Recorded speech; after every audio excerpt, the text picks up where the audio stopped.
Production and distribution of City Club forums on IdeaStream Public Media are made possible by PNC and the United Black Fund of Greater Cleveland, Incorporated.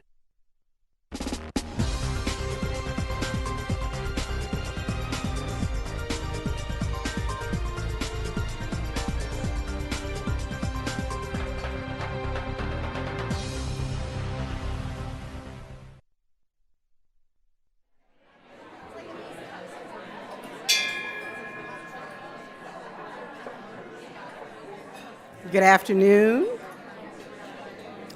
Such lively conversation. I hate to interrupt, but we are here for a reason. So good afternoon and welcome to the City Club of Cleveland, where we are devoted to conversations of consequence that help democracy thrive. It's Thursday, July 14th, and I'm Cecilia Render, Executive Director of the Nordson Corporation Foundation. I am pleased to introduce today's Education Innovation Series Forum, of which Nordson is a proud partner. At Nordson, we know the health and well-being of a child dictates the likelihood of their success in school. It is why the Ohio Department of Education adopted the Whole Child Framework. It's also the fundamental premise underlying Say Yes Cleveland, which provides support services for students beyond the classroom and the school day. Put simply, the framework ensures a student is supported, safe, healthy, and engaged in the classroom and community. However, our nation is currently witnessing an unprecedented youth mental health crisis. Experts point to a number of causes like social media, academic stress, the COVID-19 pandemic, and increasing poverty. The situation has become so dire that the U.S. Surgeon General issued an advisory in December 2021 urging a response.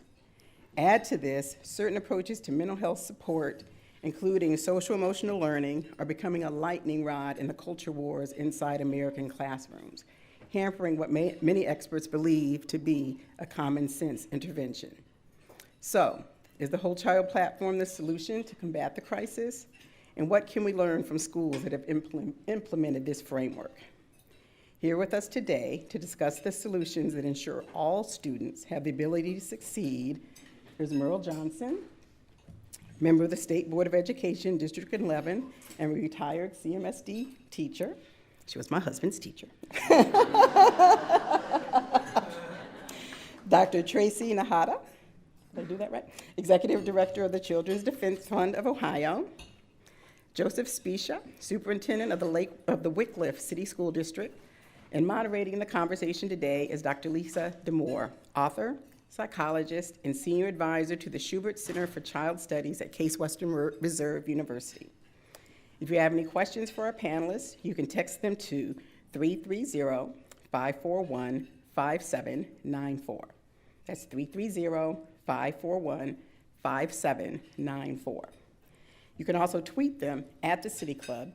City Club staff will try to work them into the second half of the program.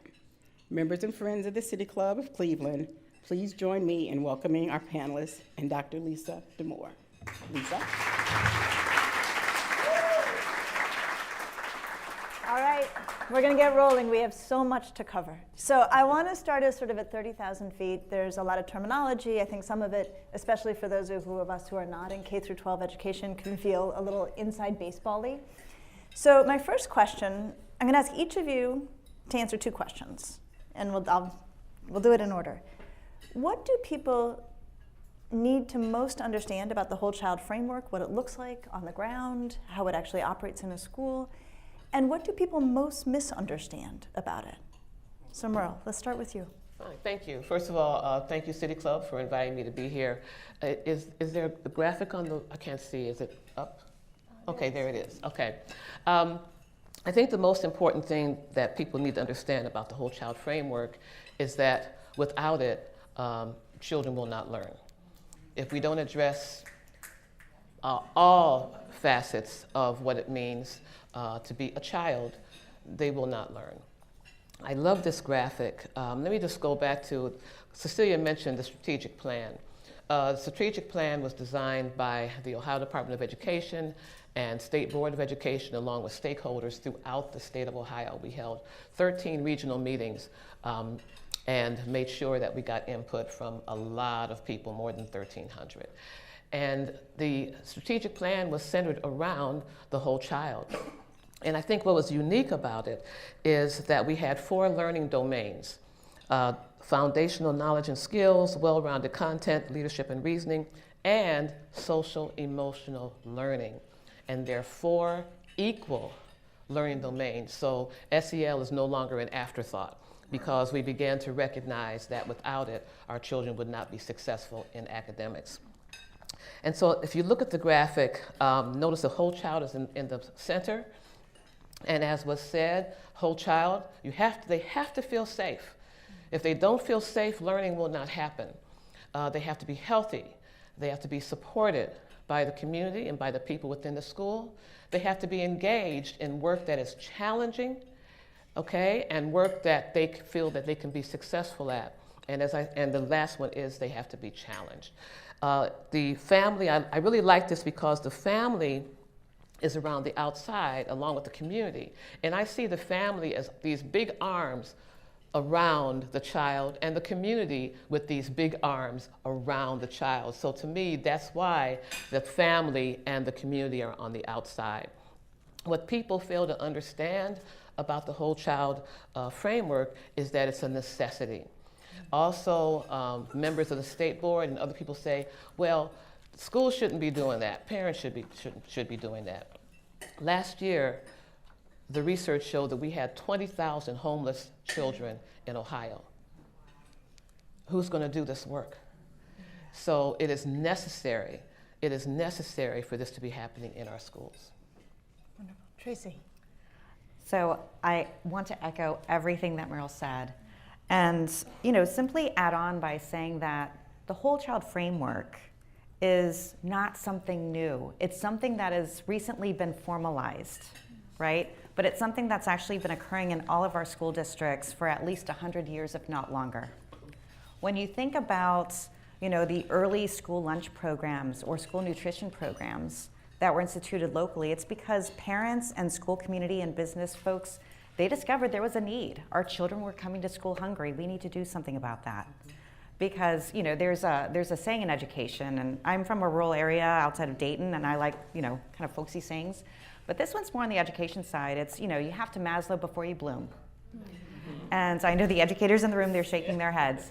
So Maslow, you need to address the basic needs of a child, actually of anyone. I mean, think about it. If you're going to work hungry, if you slept in your car the night before because you lost your housing, it would be very difficult for you to function effectively in the workplace or anywhere else. So why would we demand more of a child, right? And not address their needs. So communities have been doing this for a long time.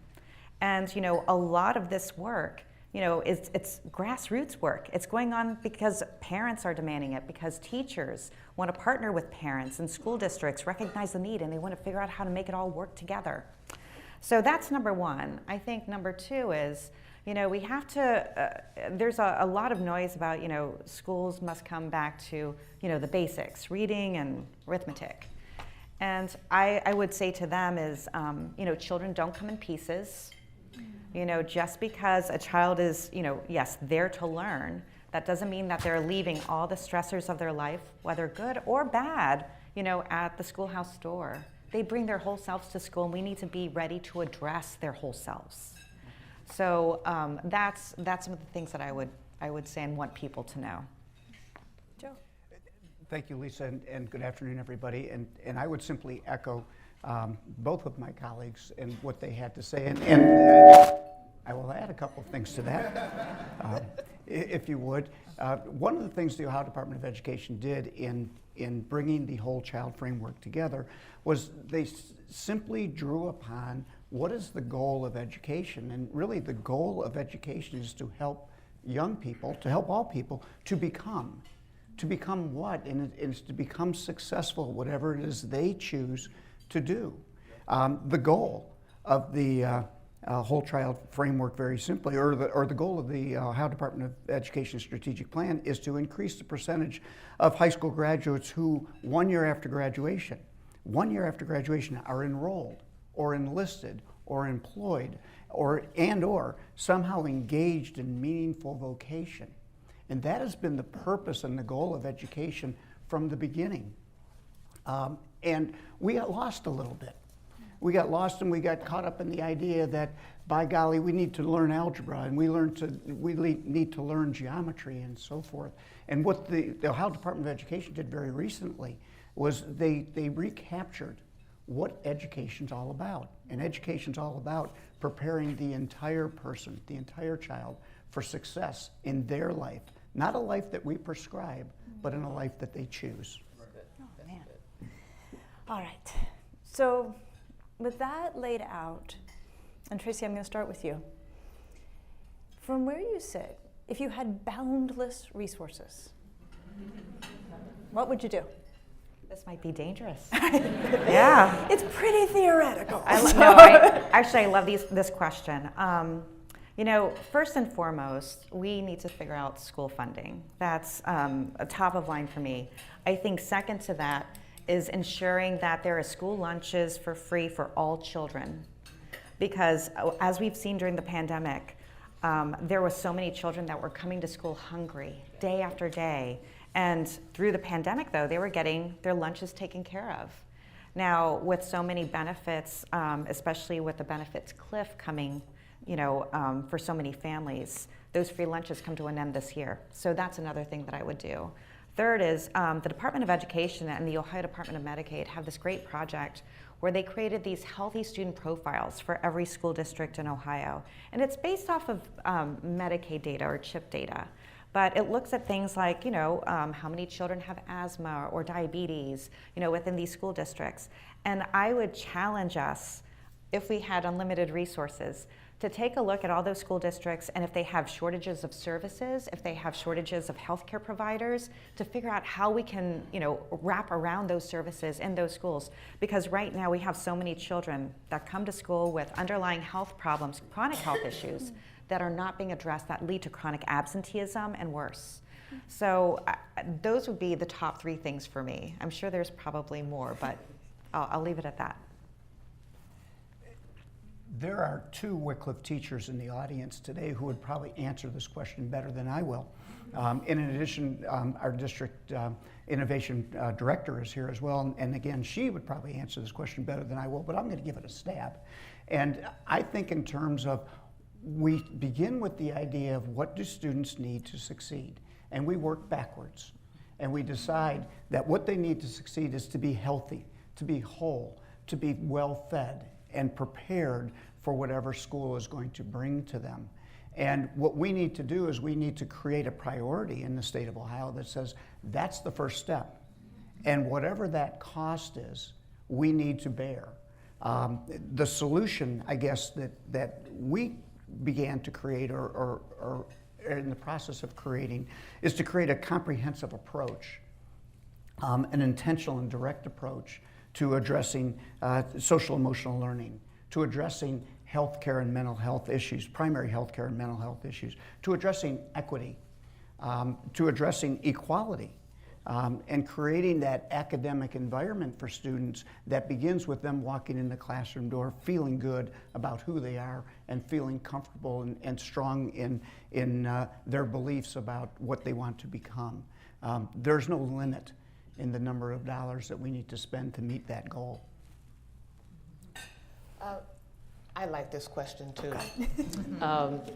Those of you who know me know that I am very much involved with doing trauma-informed training.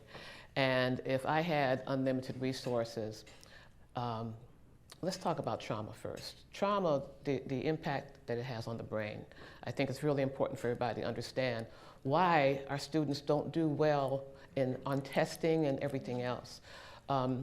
When children are babies, if they have a strong attachment to the parent, then that builds resiliency. But so often in our troubled homes, children don't get that attachment. And so they grow in a way that they're very susceptible to violence and threats and so forth. And 90% of the brain is developed by the age of 3. And so when we talk about trauma and what it does, it The brain is what's called use dependent. So whatever part gets used the most, it becomes the most dominant.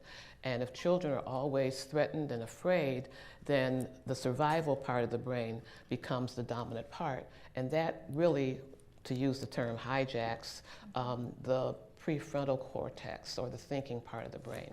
And so if I had unlimited resources, I would make sure that every educator, every person in Ohio who works with children would be trained in trauma-informed strategies. I would also make sure that every detention officer, our children over detention center, Cuyahoga County Juvenile Detention Center, have a lot of trauma, and I just truly believe that the detention officers are not being trained the way they should to work with those children. And so I'd make sure that trauma-informed strategies was being, everybody was having training in trauma-informed strategies. I just think that that would make a huge difference in the success and the joy of our students and our teachers, because they would have the tools to be able to work with our children to help them be successful. Thank you. Thank you. Joe, I'm going to start with you on this question. You mentioned your teachers. And, you know, schools are relationships, relationships, relationships. So when we're thinking about whole child, that teacher who is there, the staff of a school, are so critical, as we all know. And we also know that the pandemic has been brutal for educators. So how are teachers doing? What do teachers need? Where do they fit into this picture of supporting the whole child? Teachers have struggled the last couple of years. There's no doubt about that. And they struggled, and if you read the most recent reports, because students are struggling. Students are having, mental health issues and emotional issues, and they bring those things to school, and we have this expectation that somehow teachers can wave a magic wand and that goes away. So one of the things that we try to do is to support teachers as much as we support students, because at the end of the day, the most critical relationship in a school district is that student-teacher relationship. And if my primary responsibility, and the primary responsibility of all administrators, is to support teachers so they can support students, I think that's where we need to go, and that's where we need to spend some of our resources and time. Because right now, teachers are struggling, and it is difficult, and some folks are leaving the profession, and they're frustrated. And we need to continue to support them. And the we in this case is all of us. It's the entire community. It's easy to say, well, you do it, or you do it, but it has to be everybody.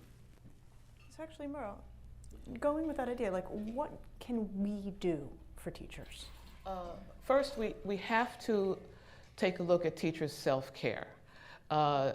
Teachers are also traumatized, through the pandemic and through all of the stuff that's being put on them, all these crazy don't tell the truth about history bills and trying to force teachers to lie in the classroom. I mean, when I'm there to be honest with my students, that's how you develop relationships, through trust. If my students know I'm lying to them, they're not going to trust me. And so self-care, I think, is the first thing. Let me just quote Kurt Russell, who is the National Teacher of the Year for 2022. He just came and spoke to the state board just this past Monday. And he said something that brought tears to my eyes because it was so true. Uh-oh, I'm getting choked up here, sorry. He said, it's rude of me to know that my students are not with it, maybe because of something they saw on the news, and to go on teaching like nothing happened.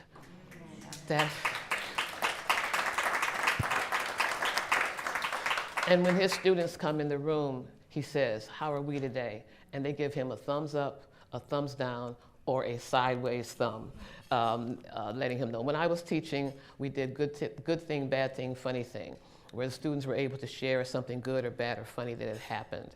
And through that exercise, I found out that one of my 9th graders, his little 3-month-old brother, was having heart surgery.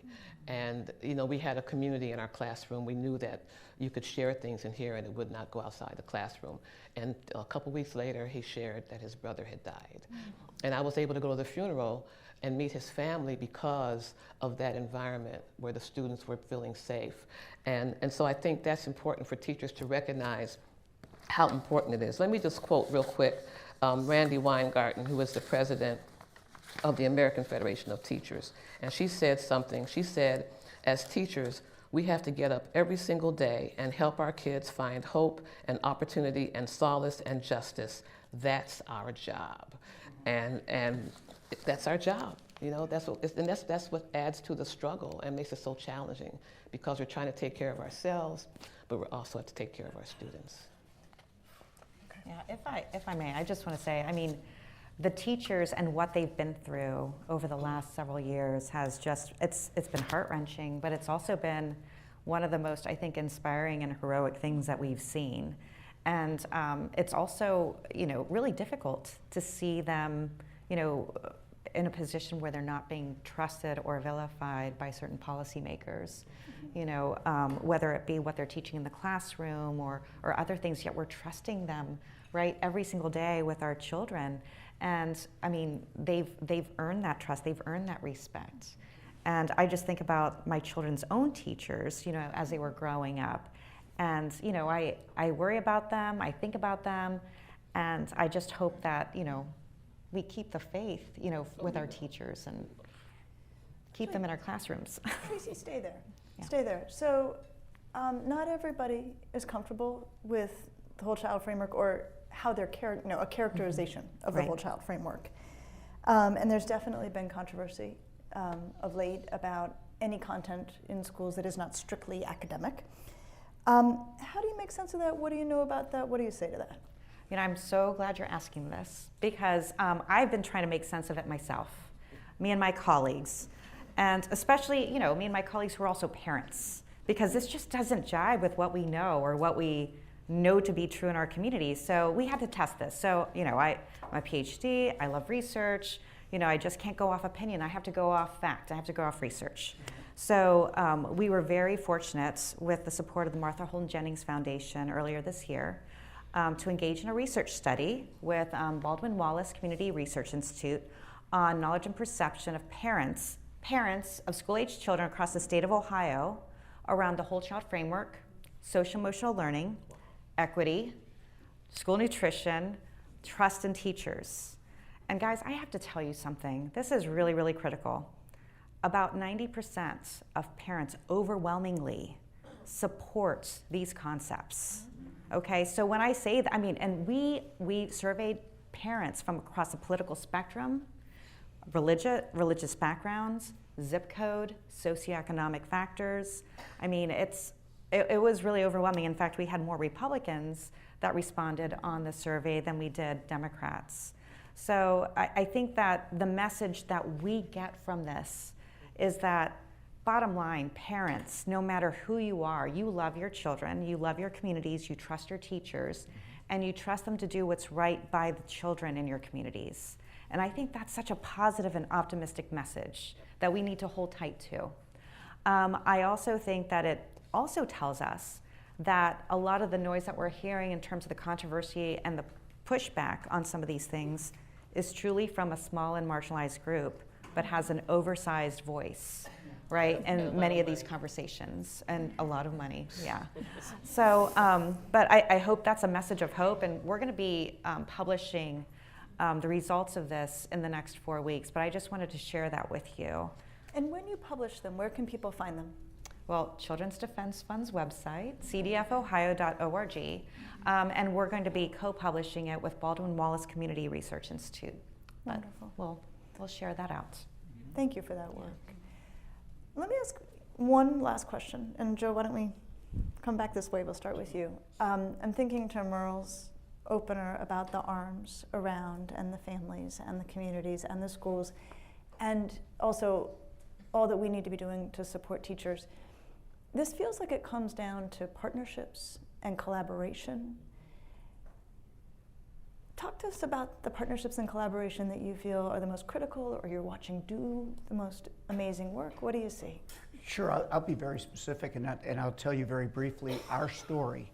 About a half a dozen years ago, we took a look, and we took a look, again, we were in the midst of a strategic planning process, and we held roughly focus groups including 300 or 400 people, and we asked them about what it is that they need the Wycliffe schools to do for them. And what came back to us was we needed, again, we come back to what I said earlier, we needed to prepare our students to become successful. So we built a plan, and we built a very specific plan. It begins with this idea of a student tenure plan.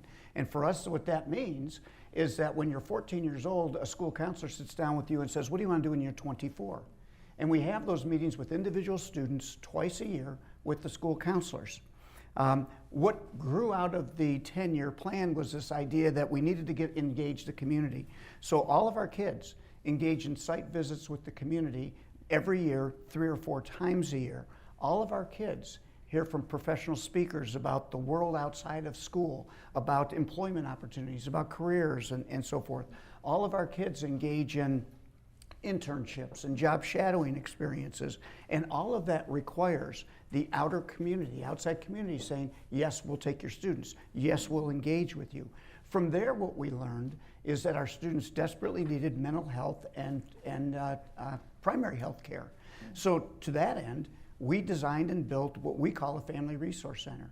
For that to come together, what we needed was help from the community. What did that look like? That looked like sitting down with 35 different local agencies and saying, if we build it, will you come? And we built it and they came. It came down to going to our primary health people, the people in our area, and saying, can you provide nurse practitioners to us? And they did. Mental health counselors to us, and they did. I like to tell kind of a funny story about this. When we first introduced this concept to the community, they opposed it. 6 years later, it's the best idea they've ever had. We funded it through the support and help of the state government. Our state representatives got us some money through the local government innovation fund. Our state senator got us capital money to actually build it out. We had a furniture company donate the furniture to make the Family Resource Center a reality. So I can't tell you what partnerships, well, I can tell you what partnerships look like. What I do know for sure is every community has those people in their community who provide that kind of support and partnership. We couldn't do it without them. We can't do it without you. Tracy.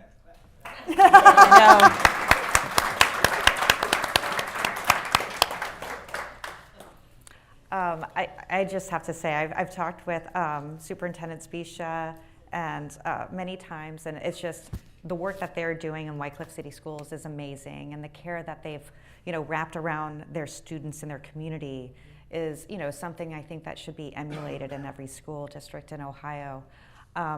What I would say with partnerships is that it looks different depending on where you are, depending on the needs of the local community. And that's why it's so important, for local school districts and for parents and for businesses, to come together as they did in Wycliffe City Schools to say, what is it that we'd like for our children? What is it that they need? What's missing from our community that we can build out? And then, figure out ways of doing it. Now, it would be great if there was funding, to do some of this, but a lot of school districts figure out how to do it, either through local foundations or businesses or, companies that donate furniture because they feel so strongly about it. But I will tell you what, partnership is the bedrock of every school community, and it has been. And it starts with the weekly, daily emails and texts that you receive from your child's teacher, which occurs in every district across the state, to being a volunteer in your school or watching the school board meetings or donating your time and resources. And it takes on a different hue depending on where you are and what's needed. But I'll tell you this, I have not gone to a community where people have not been willing to step up and do just that. So I think that that's really positive for our communities, and that's why I think it's really disheartening when I hear, folks working with data-free opinions, about trust in teachers or what's going on in schools and how it shouldn't be. Anyway, that's just my little editorial there. Meryl, bring us on home. Okay, Yeah. I'll bring you home. The strategic plan, Each Child, Our Future, that was developed that I mentioned earlier, we had 3 core principles: equity, partnerships, and quality schools. And it's not going to happen without that. And there's one group that doesn't get talked about, and that's our faith institutions. We have got to bring in our faith institutions, whether even if it's just celebrating success on Sundays when you're at church and you bring up young people who have been successful, or if you're having tutoring, partnering with hospitals to train your tutors in trauma-informed strategies so that when they're working one-on-one or with small groups of students, and the student seems to be having some problems, and the tutor can know about breathing exercises and that kind of thing. And so there's, partnerships are so valuable. That's the only way that we're really going to have the schools that our children and our educators deserve. All right. I'm going to, I think, speak for the whole room when I say I have learned so much. I've actually felt moved, quite powerfully at several points. Me too. And it's a huge honor to hear from you and the work you do and the depth of your thinking and the scale of your heart. So you can now ask them questions. Thank you guys so much.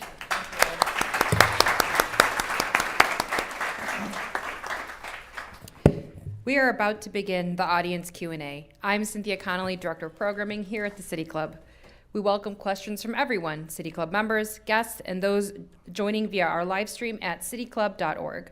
For our guests here in person, if you have a question, please first raise your hand. Our staff will acknowledge you, but remain seated until it's your turn to approach the microphone at either side of the auditorium. We ask that your questions are actually questions, short and to the point. And please no follow-up so our panelists can respond to as many questions as possible. Please return to your seat after you ask your question so we can keep the aisles clear and make space for the next audience member to approach the mic. If you'd like to tweet a question, please tweet it at the City Club. You can also text them to 330-541-5794. That's 330-541-5794. And our staff will try to work it into the program. May we have the first question, please? Yes, thank you so much.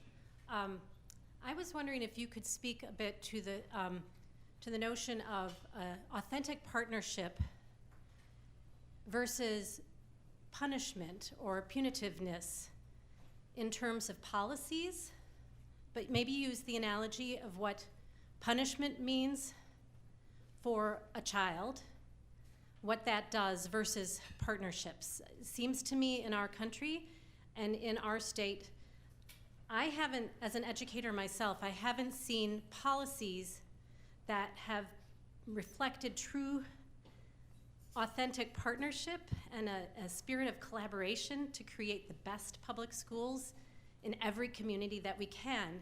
And instead, I've seen a lot of punitive policies. And as an educator myself, I know the way I need to view punishment, and I know the nature of the punishment has different, it has an impact on children and their well-being. So how does that reflect then on our schools and their well-being? There's someone who wants to kick off on this one? Lisa, I feel like you can answer that question best. I'm just staff here. I mean, I think what is so interesting, right? A disciplinary moment with a student is an incredible opportunity that shouldn't be squandered. But in terms of how that happens on the ground, what are some examples of how to take that in the direction it should go? I can provide a terrific example, I think. So early this spring, we had a situation in which two girls were having a difficult time together, and it escalated. And during the process, one of our staff members had to engage the girls, and one of the girls pushed the staff member. That student ended up in my office for an expulsion hearing. I listened to the story, and oftentimes people want a pound of flesh. And I went to the staff member, I said, so here's the situation, what do you think? And she said, send them to me. that staff member work with that student, there was no expulsion, okay? That staff member worked with that student made great progress, and I believe that student and that staff member now have a remarkably good and strong relationship. Let's see, Joe has a trauma-sensitive school district. Seriously, because what he just explained was a restorative practice, where it's no longer about punishment, it's about healing. And that, to me, is what should be happening in every school. That is so important. I would agree. And, for restorative practices, to be implemented within schools, there needs to be a commitment to that approach of, we're dealing with young people, we're dealing with children, we're helping them grow into the people that we want and they want to become. And the restorative justice and the trauma-informed care approaches help you do just that. Because if you just expel a student, basically what you're doing is you're separating them from their learning opportunities. You're putting them on a different path, where they can't realize those aspirations. And we have to do everything in our power not to allow that to happen. There's too many children that, quite frankly, are pushed out of schools or given many, many reasons to leave school on their own. And we can't have that happen. Yeah. Very quickly, Brian Stevenson, who wrote Just Mercy, said something very interesting. He said, imagine if you used the number of suspensions and expulsions as a way to measure a school's success. Mm-hmm. Yeah. I bet they would be decreasing in a second if that was used to measure how well a school was doing. Good afternoon. This next question comes from Twitter. How can behavioral health organizations or agencies best partner with school districts beyond what has been typical? Joe, do you want to spin out a little bit more of some of what you've been up to? Happy to, and I'll speak specific to our Family Resource Center and give, again, a fairly specific example. So our Family Resource Center in the last 12 months has served 1,771 people, 1,000 of which were students. Our resource center is open to the entire community, but our partners include behavioral health people. Signature Health is our primary behavioral and primary care service, and we actually we contract with them. They meet with and work with students and families during school, before school, after school, and in the evenings. So that's the approach that we take.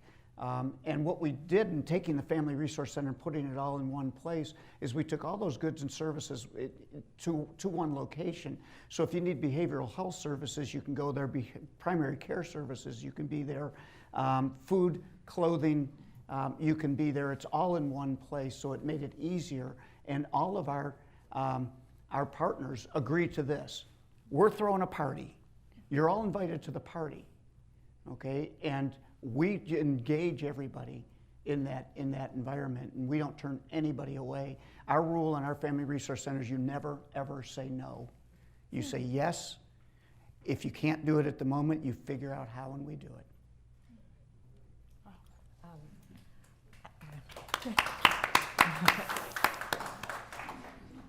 So behavioral health, we're in a crisis point, especially when it comes to children, and we know this throughout the state of Ohio and actually across the country.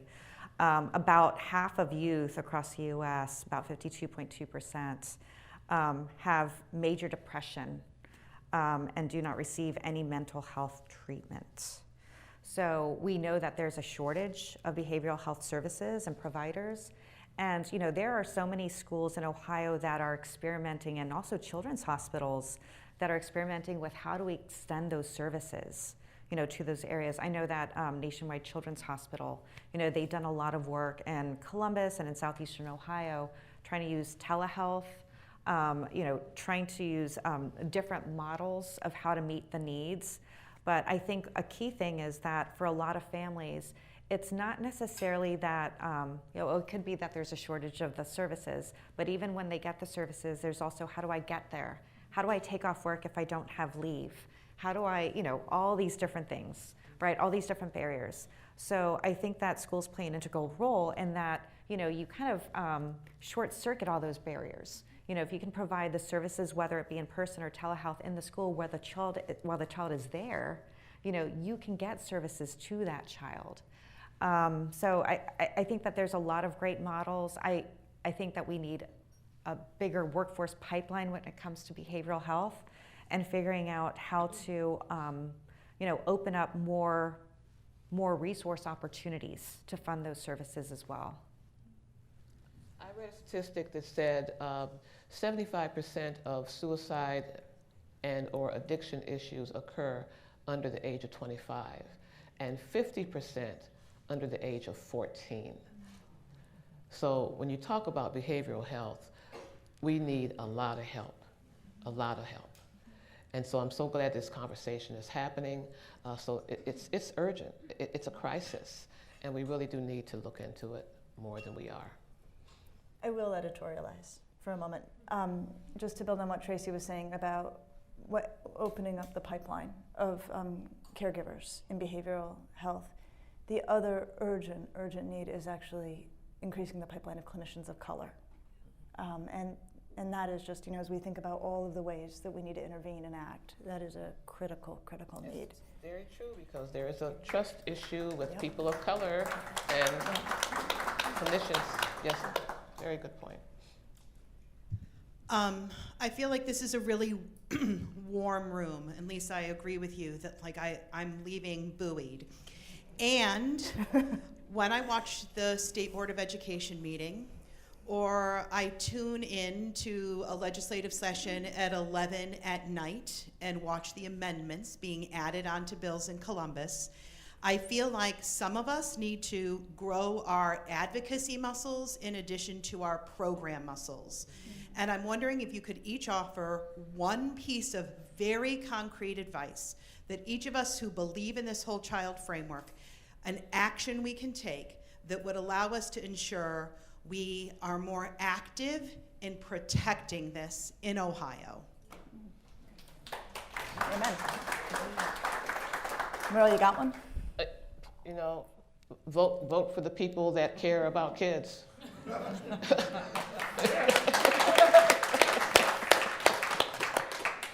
That's my response. I would echo that. I would say vote, register everyone you know to vote, make sure they get to the polls.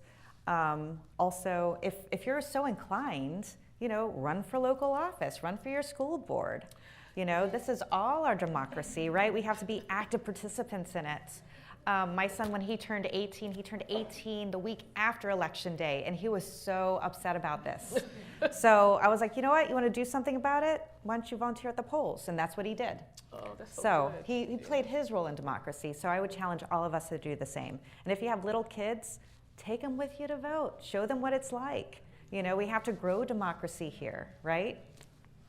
I will agree with those two, and I'll add something that might be helpful as well. And again, it comes in the form of a story. In the district in which I live, not where I work, they have a group that is anti-everything. Okay, they're data free in their decision making. I think is what I learned earlier today. And they show up at every school board meeting, and they would lead you to believe that everybody else agrees with them. Go to a school board meeting, show up en masse, and tell the school board, no, we don't want that book banned. We want that book. All right. And we are the majority, not this other group. And let me just add, register 18-year-olds, please. Anybody who's 18 by, I think, November 8th is the November election, on or before, please register them to vote. And register formerly incarcerated people. In Ohio, if you've been in prison, as long as you are not serving time, you have not been convicted, you can vote. I registered some young people at the Cuyahoga County Detention Center 2 weeks ago. And they just get so excited when I walk in there, and I always, after we finish, I say, welcome to the world of voting. And we just have to, we can't forget that the young people in their detention centers also deserve the opportunity to vote. So let's make sure that we vote, that we register everybody who's eligible. everyone. Thank you so very, very much for being here, first of all. My name's Marina Palomino-Bach. I am a very proud and relaxing right now middle school educator. The fact that I actually get to eat lunch, not just running from hallway to hallway, and I can go to the bathroom whenever I want. It's a big deal. Meryl, especially, I want to thank you really quickly. I follow Honesty for Ohio Education, and I follow your district, and I'm one of the voters for you. Just thank you for all of your efforts. I appreciate it. In addition to me being a middle school educator, I'm also the founder of the We Teach CLE Facebook network, as well as Brightside Educational Partners, which is a network for educators, a space for us to come together, whether you're homeschool, pod, private, Catholic, parochial, what have you. And I appreciate the focus on data because I want to throw educator efficacy up into the conversation for a moment. We know that it's educator retention is sort of a crisis right now. And since the pandemic, it has very much become a revolving door, which with educators being on our front line, makes whole child education incredibly difficult. And in my work with Brightside Educational Partners, I've been very blessed to dive into the research of the Learning Policy Institute, as well as Dr. Linda Darling-Hammond, who just is suggesting the use of high quality educator preparation programs and residencies, as well as supporting the efficacy and retention of our educators. And I'm wondering, especially from Joe and Meryl, how have you seen this in Whitcliffe? What are you doing to keep our great teachers teaching longer? How can we keep our teachers in the classroom? How can we prepare them and support them and help them see themselves as professional and treat them professionally? So then that way these frameworks can be brought into the classroom. What are you seeing? And what can teachers and networks and the people with power do? Same answer, vote for people who care about kids. You know, a lot of those decisions that disrespect our educators come from our legislators. And our legislators are running our teachers out of the classroom. Now, of course, the pandemic has been a big problem, but you know, when you create bills that, like I said before, saying that you have to lie about history, or you will lose your license, your district will lose money, parents will be able to sue you if you are telling the truth about history. You know, when you have that coming at you and you're stressed out yourself and you're standing in front of students every day who are stressed out and you don't know what to do, some folks are really taking early retirement, or they're saying, you know what, I don't have to go through this. And it's really sad because teaching is the most important profession in the world as far as I'm concerned. And you really have to want to do it now. You know, we don't have people coming in to teaching now because of the lack of respect for our educators. So I think I'm really serious. You know, we have to look at who we are putting in these positions that have a lot of power. You know, and then we have to follow groups like Honesty for Ohio Education, who have an excellent website. And they teach you how to advocate, they teach you how to fight back, and we have to step up and say, you know what, I'm not going to take this anymore, I'm going to do something about it. And so in the Wycliffe schools, we have the good fortune right now of going through a construction project in which we're rebuilding our entire campus. And as part of that process, we're also rebuilding our entire educational program. We call it the reimagination of education. And part of that process is that Julie and I, and Julie is in the office, meet with every single small group of teachers, every single one, every month. They have been doing it for the past 18 or 24 months now. We've had over 200 meetings with teachers, and we ask them a real simple question. What do you want your life to look like as a professional? And as a result of that, we're going to shape the educational environment of our school district that way. And to that end, we offered teachers over the last 2 years the opportunity to write a pilot project. Something you always wanted to do, never had an opportunity to do, and we're going to try to make it happen. In the last 2 years, we've had 35 such projects that we have approved. And for the record, we're a small place, about 1,500 students. about 35 different projects. We have teachers who teach a theater class. They never come to school. They go out into the community to, local theater downtown here to the theater district, and they teach kids there. We have teachers that show up and teach classes at 6 o'clock in the morning. We have a teacher and a partner. They created our equity class, and they teach kids on their time. We also have the unique, and I think we're very grateful for, our relationship with our teachers union, because in our most recent negotiation, we wrote language that actually sets aside the rules if it's good for teachers and it's good for kids. It's contract language that exists nowhere else I've ever seen. That's great. So those are the things that we're trying to do. And again, I always go back to it takes everybody. Initially here's the idea, but it took the union to say, yeah, we could do that. And it took teachers to say, because frankly, it was a crapshoot. How about a pilot project? What do you think? And we were so grateful for the response we received, and we learned that teachers are true professionals in the work that they do. So you give them a chance and empower them, and they do amazing things. Wow. That's great. This may be a softball question, but I'm wondering what you can say about how the whole child framework can create safety in schools as opposed to arming teachers with guns. Wow, that wasn't softball, but that was good. Meryl, you got it? Yeah, I just think the relationships, it's relationships. That's the number one thing. In order for students to feel safe, they basically need three things. They need a trusting relationship with a caring adult. They need structure, and they need predictability. And if you have those three things in the classroom, you don't need to arm teachers. Things can happen from. You also need to change the gun laws so that you make sure that people who have mental issues are not going buying guns. So, and you need to vote for the right people.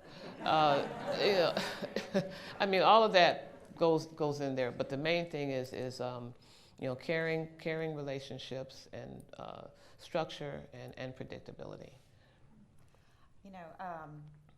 So I used to work for state government. I was in the Office of Budget Management, where I was the section chief for education, budget, and policy. And one of the things that I learned is that you put your money where your priorities are, right? So we need to put more money into those things that create flourishing communities for children, not fearful fortresses, that are armed. And I see a lot of money going into let's arm teachers, let's build fortified school buildings, let's put police officers in schools. And I just keep thinking, wow, what a different world this would be if we thought about, let's invest more in maybe enrichment activities after school, or in free lunches, all these other things, behavioral health services or social emotional learning. Let's do these things that are more life-giving, right? And also, I'll just say this about House Bill 99. I know it was signed into law. This is the legislation that would basically allow teachers to be armed in schools with school board approval, with only 24 hours worth of training rather than 720, which was in law previously. There was 150 people that testified against this legislation. 2 people testified for it, and they both stand to profit from it. And it still passed. Parents, everyone overwhelmingly said they did not want this. I think it was 9 out of 10 teachers were against it. 8 out of 10 parents were against it. 8 out of 10 students were against it. Yet here we are. So I will just echo what Meryl Johnson said. Vote for people who support children.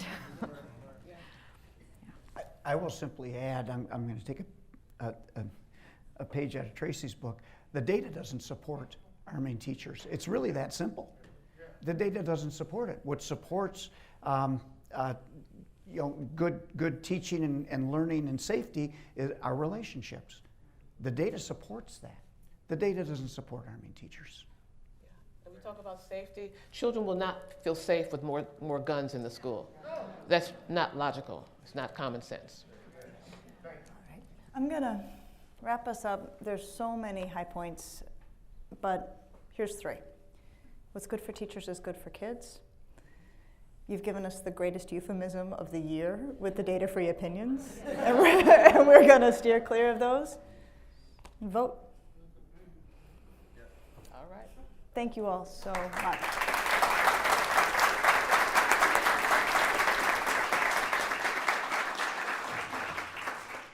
Thank you so much, Meryl, Tracy, Joe, and Lisa, for joining us here today at the City Club. Today's forum is part of our Education Innovation Series in partnership with Nordson. A special thank you is also in order for the members of the City Club Education Committee, whose time and input helped bring this topic to the stage. Our membership committees consist of people just like you, experts, advocates, and community members, who have brilliant ideas on programming and wish to contribute to the City Club mission of promoting free speech and democracy. If you are interested in joining a City Club member committee, please reach out to me at any time. We would also like to welcome guests at the tables hosted by the Cleveland Foundation, Intergenerational Schools, Honesty for Ohio Education, the Legal Aid Society of Cleveland, Nordson, and the Northeastern Ohio Education Association. Thank you all for being with us today. Tomorrow, July 15th, we will actually sort of continue this conversation. We'll kick off our behavioral health series with IdeaStream's Marlene Harris-Taylor and local behavioral health experts. They will examine the pipeline of behavioral health care here in Northeast Ohio. And don't miss our final Public Square Forum of the summer next Tuesday. IdeaStream's Rick Jackson will be joined by Lila Mills and Jim Crutchfield to talk about Cleveland's new nonprofit journalism initiatives. And then on Friday, July 22nd, we are back at the City Club to hear from Bashara Addison, Jill Rizika, and Renee Timberlake about what it will take for workers to thrive in the workforce. Teleon J. Thomas with Jumpstart Inc. will be moderating that conversation. You can learn more about these and other forums at cityclub.org. And that brings us to the end of today's forum. Thank you once again to our panelists, and thank you members and friends of the City Club. Our forum is now adjourned.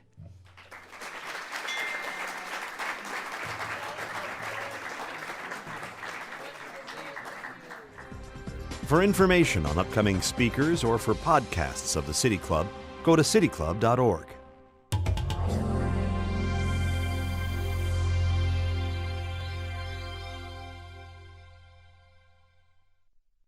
Production and distribution of City Club forums on IdeaStream Public Media are made possible by PNC and the United Black Fund of Greater Cleveland, Incorporated.